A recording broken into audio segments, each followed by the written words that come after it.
Яңа уку йылы башланырга санаулы көннәр калып бара. Аеруча дулкынланып бу көнне 1нче сыйныфка баручы балалар көтә. Быел районда тәүге тапкыр мәктәп усагасын 412 бала атлап керәчәк. Ата-аналар өчен дә балаларны мәктәпкә әзерләү финанс яктан бик җитди йөкләнеш. Аларга ярдәм итү максатыннан 2007 елдан республикада ел сайын мәктәпкә җыенырга булыш хәйрия акциясе уза. Питрәшчеләр дә әлеге акцияны хуплап чыктылар һәм ул уңышлы гына дәвам итә. Районның күп кенә оешмалары һәм бизнес вәкилләре дә акциядә актив катнашалар.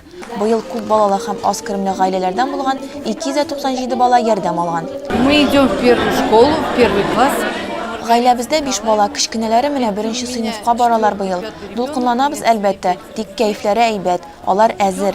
Мондый ярдәмне дә 1нче тапкыр алабыз. Бик шат, рәхмәт бик зур. 1нче сыйныфка баручы 88 бала яңа портфельләр һәм мәктәп кирәк-яраклары алдылар. Я надеюсь и уверен, что вы, наши первоклассники, будете старательно учиться в школе и получать хорошие оценки. Получив глубокие знания и освоив профессии, станете трудиться на родной Пестрячинской земле.